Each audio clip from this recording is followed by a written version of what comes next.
Imagine uma partícula ou um objeto qualquer descendo um plano inclinado. Descendo não, vamos supor que ele está em um plano inclinado. Apenas a efeito gravitacional. Esse objeto, ele só vai descer? Sim ou não? Se você respondeu sim, você está errado. Se ficou curioso, fica até o final que eu tenho certeza que você vai curtir bastante.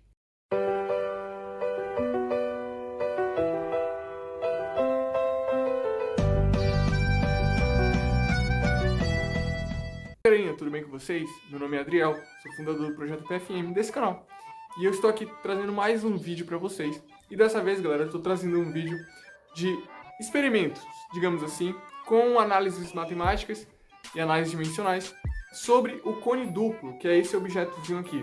Esse aqui está um pouco parecido com o cone duplo, ele parece mais um tronco de um cone, né? Mas serve também para os estudos. Bom, pessoal, os materiais que eu utilizei nesse experimento são 2 cabos de vassoura, 2 copos iguais, uma fita para grudar os copos e também um tapete para elevar os cabos de vassoura.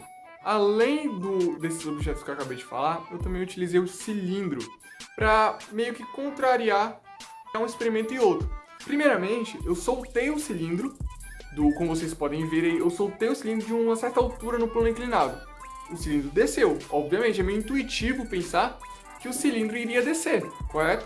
Porque é efeito gravitacional, todo objeto, se você larga ele de uma certa altura, ele desce, né? Peguei aqui um pregador para explicar isso.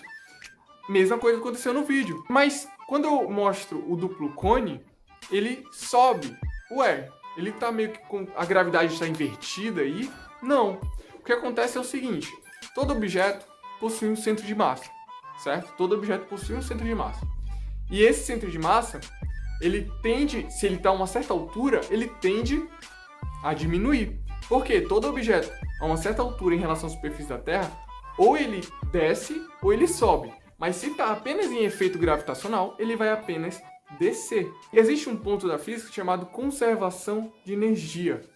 Esse experimento especificamente, ele ocorre a conservação de energia. Outra coisa também que ocorre a conservação de energia é se você jogar um objeto para cima ou largar ele de uma certa altura. Vai acontecer conservação de energia. A energia, tanto potencial ou cinética, vai ser transformada em tanto potencial cinética ou térmica e assim sucessivamente. Vai ser sempre uma constante. Um vai ser igual ao outro, outro vai ser igual ao outro e assim sucessivamente. Certo? Vai ser uma conservação. Ou seja, o centro de massa no cilindro ele tem uma certa altura máxima. Se você colocar o cilindro em cima do plano inclinado, ele vai descer porque o máximo dele é aquela altura. Se você colocar o duplo cone no início do plano inclinado, aquela altura que ele está do centro de massa em relação à Terra vai ser o máximo. Mas se você colocar no ponto mais alto do plano inclinado, vai ser mínimo.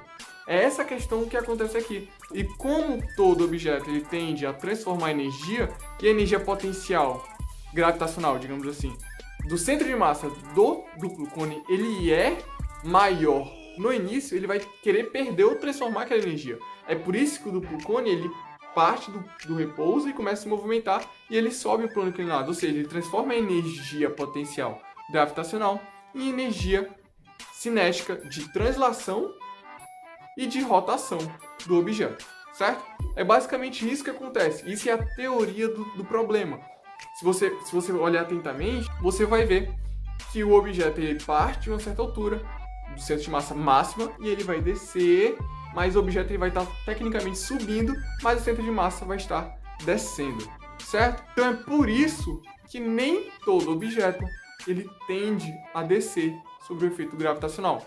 Se você respondeu a pergunta no início, que o objeto ele tendia a descer sempre sob um efeito gravitacional, você errou por esse motivo. Existe um paradoxo de um duplo cone para acabar com toda a sua teoria, todo o seu pensamento. Mas como já foi explicado, agora vamos analisar mais matematicamente como isso funcionaria matematicamente, certo? Vou chamar aí o Drizinho da matemática.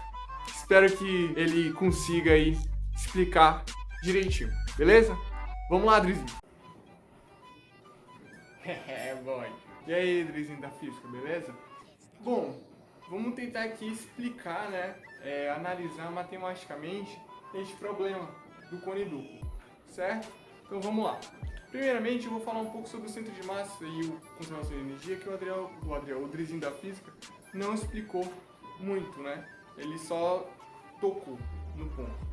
Centro de massa, galera, é um ponto na qual em um sistema em que a massa está toda centrada ali, está toda considerada naquele ponto, né?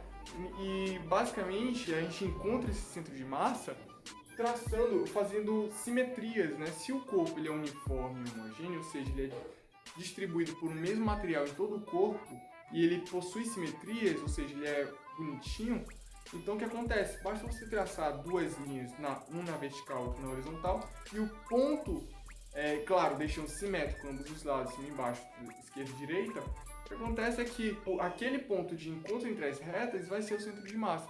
Basicamente foi o que eu fiz aqui. Olha aqui o ponto, tracei uma linha no eixo Y, tracei uma linha no eixo X e encontrei o centro de massa. Basicamente é isso. E conservação de energia, pessoal, acontece quando não há presença de forças dissipativas. Tudo bem? O que seriam forças dissipativas? Seriam forças na qual cancelassem ou dissipassem, na verdade, as energias. Ou seja, a energia no início não vai ser mais energia no final. Não vai ser iguais as energias, entende? Então é basicamente isso. O cara ele vai variar a altura, mas ele variou a altura com uma força de resistência do ar, por exemplo. É basicamente isso que acontece. E a gente meio que cancela a conservação de energia se a presença de força dissipativa. Tudo bem? Ou seja, então vamos logo aqui para nossa análise. Imagine o cone duplo, ele tem forças aplicadas devido aos cabos aqui e aqui, certo? E ele não vai variar com o tempo essas forças? Sim, porque ela vai variando com o espaço, olha que da hora. Ou seja, vai ter um certo casinho variando, que eu determinei vetor K. E esse vetor ele vai variar o seu tamanho, digamos assim, do seu semi-eixo. Ou seja, ele vai partir, por exemplo, daqui, ó, eu considerei essa bolinha aqui como ponto de contato, ele vai partir daqui e vai andar até chegar no ponto máximo, que são as extremidades. Beleza? Ou seja, além desse K, que vai variar, também vai existir um R. Que R seria esse? Um movimento, né? O movimento do cone duplo no objeto, ou seja, ele vai andar não para frente, ele vai andar tanto aqui como aqui, certo? Ou seja, eu determinei como R. A gente pode dizer, fazer uma relação trigonométrica, que é um triângulo, né? Basicamente assim. E o ângulo também aqui, o ângulo θ. Esse é K e esse é R. Ou seja, a gente pode dizer que o K é o oposto ao θ e o R é a hipotenusa. Então a gente vai dizer que K é igual a R seno de θ. Tudo bem? Lembrando que K em módulo, tá? E R também em módulo, porque representa vetores. Beleza? Segunda análise é esse aqui, de lado. Vamos imaginar os cabos de lado, forma do plano inclinado. A gente sabe que já tem um R se movimentando em cima. Mas quem seria esse Y que eu determinei aqui? Imagina que o objeto ele partiu de uma certa altura em relação ao plano inclinado. O centro de massa dele partiu de uma certa altura em relação ao plano inclinado. Ou seja, ele não vai variar a altura. É basicamente isso aqui. Ele vai variar a altura de acordo ele subindo. Então a gente pode dizer que isso aqui também é um vetor. Então a gente vai ter um Y, um R e vem aqui um ângulo alfa, certo? Ou seja, o Y é o oposto a alfa e o R é a hipotenusa. A gente pode dizer que Y é igual a R vezes seno de alfa. Tudo, pessoal, em módulo, tudo bem? Por quê? Porque são vetores e para a gente encontrar um valor de um vetor, a gente tem que fazer um módulo dele. Tudo bem? Beleza. Tá, mas esse segundo e essa terceira análise? O que acontece nessa terceira análise? Porque eu coloquei H centro de massa é igual a Y mais H. H sendo Y esse cara, que vai variar a altura, e Hzão, o que sobra, né? Pessoal, uma coisa importante. A gente quer deixar a altura do centro de massa, a gente basicamente quer encontrar essa altura do centro de massa antes e depois, né? Ou seja, ela não vai variar desde o início até o final, então a gente tem que encontrar essa altura, dependendo das variáveis. Se fosse uma constante, a altura do centro de massa seria apenas Dzinho, né? Que é o semi-eixo menor. A gente quer encontrar em função das constantes. Então como ficaria? H do centro de massa é o Yzinho mais o Hzão. né? Ou seja, então vamos lá, o Y a gente já tem, mas quem seria o Hzão? O Hzão, pessoal, forma um triângulo retângulo com esse carinha aqui que eu vou chamar de X, ó, que é o que sobra da subtração de Dzão menos K. Ou seja, Dzão menos K é o X. Então vai ficar aqui H do centro de massa é igual. Vamos encontrar o Y já tem, que é o R seno de alfa, mais quem é o Hzão? Pronto. Esse beta vai ser o mesmo beta que vai formar no triângulo retângulo, porque são ângulos opostos pelos betas. Beleza? Então o que acontece? O X a gente já sabe que é Dzão menos K, vai ficar aqui cateto adjacente.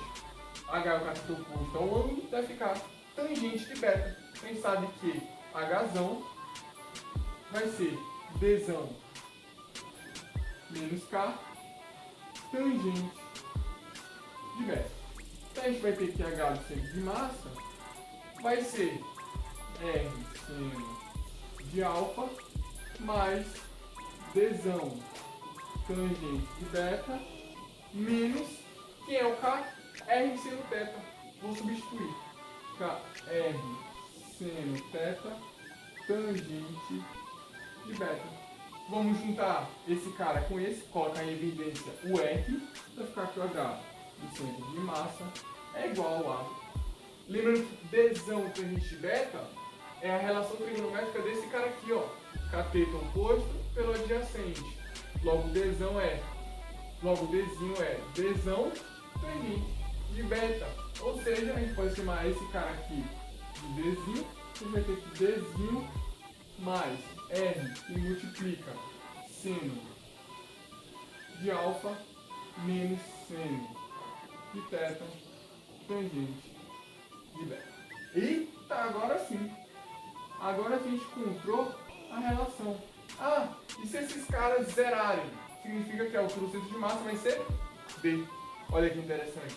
Foi o que a gente disse no início, né? Beleza, então vamos analisar esse carinha aqui, ó. Se seno de teta tangente de beta for maior que seno de alfa, significa que esse cara aqui todinho vai ser negativo, é? É, vai ser negativo. Ou seja, vai ser B menos esse cara. Só que B menos esse cara significa que o dele vai ser, a altura do centro de massa vai ser para baixo, vai ser, digamos, mais para baixo aqui. Significa que o objeto está subindo ou está descendo? Está descendo, né?